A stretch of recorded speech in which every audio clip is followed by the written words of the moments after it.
Before we get into today's checkout, I want to invite you into something brand new, our free Slack Add to Cart community.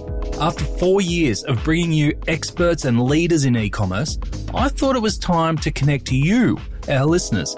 I have no doubt that you can share experiences, tips, and questions that will help you in your e-commerce businesses and careers. It makes sense to bring you all together. If that sounds like a community that you want to be a part of, head on over to addtocart.com.au/e-commerce-community to join. Welcome to The Checkout. We catch up with previous Add to Cart guests and ask them 5 quick questions to get to know them better and leave you with a little extra inspiration to get through your Friday. Here's your host, Bushy. Today's checkout features Laura Thompson and Sarah Sheridan, co-founders of Clothing the Gaps. Clothing the Gaps is now Australia's leading Indigenous fashion brand and arguably Australia's foremost brand when it comes to leading real social change for Indigenous Australians. Laura, Sarah, welcome to The Checkout. We've heard all about Clothing the Gap's mission and some of the incredible things that you're up to. But we're here to learn a little bit more about you both. So I've got 5 quick questions for you. Number 1, what's the weirdest thing that you've ever bought online? Oh, God. Shit. I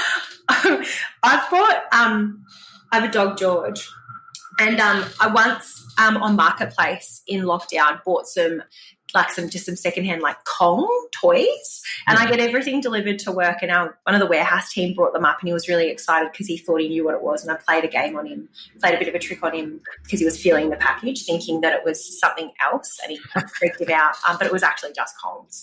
Everyone knows what Kong dog toy. So I scared the living daylights out of him. It was so funny. Poor bugger. Mine's not that exciting, but Cez and I were working in prisons and had to bring a clear bag. And the bag I brought to carry all our cords in was about this big. I said, Cez, I got some clear bags. She was so proud of herself because we've been having this, in our health promotion, we, ran health promotion programs in prison for 3 years. And there was this real issue about, everything had to be clear, but laws didn't read the dimensions correctly. And we had these itty bitty little clear bags. So cute for a sandwich. All right, number 2, who is your favourite retailer? Oof. I don't know. I'm going to put it out there.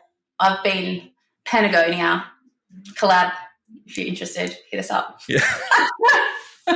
My favourite retailer that I feel like is doing really cool stuff at the moment, they're quite small. They're based in Australia. They're called Worn for Good. What they do is they work with, and they nail it.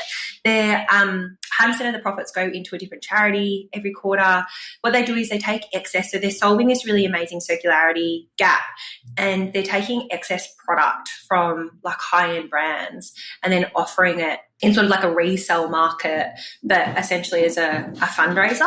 Their comms are just, they're beautiful. So Worn for Good. Okay. And one of the things about Patagonia that I love is their loyalty program that sort of rewards you for actions you take and not just what you buy. Yeah, they do it so well. All right, number 3, which e-commerce practice do you wish was history? Oh, we'd have to know what they were to know. Yeah. Things I don't like on e-commerce, maybe? I don't know. Yeah. Genuinely, I think people often say to Laws and I, you do things outside of the box so often. It's because we actually don't know where the box is. We just do. We both shop a lot. We know what a really good experience looks and feels like. So I honestly think if we didn't think that e-commerce practice made sense, I just think we've worked around it and got it out of our process because we don't think it makes any sense. There's some things that I think are harder than what it should be in Shopify still, back in stock stuff. Why isn't that just easier? And bundles are still tricky. Pre-sale, there's weird things around pre-saling. There's things that are just annoying. Why can't we just add date of birth straight away so we can do loyalty? Some of those things I think could be easier and built into the program that aren't separate apps. Yeah. And you gave a great tip in the main episode of how easy it is to add traditional place names into delivery addresses as well, using Shopify, integrate into Australia Post as well. So that was a great tip as well. So lots there. All right, number 4, can you recommend a book or a podcast that our listeners should immediately get into? Good is the new cool. Yeah. It is this amazing, amazing book. And the two fellas that wrote it, my brain always skips them. But Good is the New Cool speaks about businesses essentially doing better, but also just goes through the ethos of you can't be a crappy product in the process. Like, you have to have a kick-ass product and a kick-ass purpose. Like, the two are not mutually exclusive. Yeah, nice. Look, I would second says on that. Like, there's a lot of merch with a message, and a lot of it's giveaway, and it's a shitty quality, and it's bad for the environment. It's not made ethically, and most people just wear them as nighties to bed. So we're really about how do we create cool merch that people look good in and, you know, hand down for generations. And Good is a New Cool really talks to that. And for businesses who businesses can be both cool, make money, and make a difference.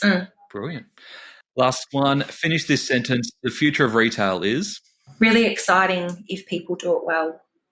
I guess the first thing that comes to mind is the future of retail can make history and make change. Beautiful. And there's no one making a lot more change than you guys. So congratulations on what you're doing at the moment and your plans for the future. Really exciting, and good luck over the coming weeks, as it's going to be no doubt a bit of a turbulent time. So thinking of you, and hope it goes really well. Thanks, Nathan. Thanks, Nate. To hear more from Laura and Sarah, jump back into episode 337, where they share the amazing engagement metrics that they generate. We're talking almost 50% customer return rate. We'd all like that. They also share their battle with the American clothing giant Gap, and how to meaningfully acknowledge or honour Australia's Indigenous culture within your business.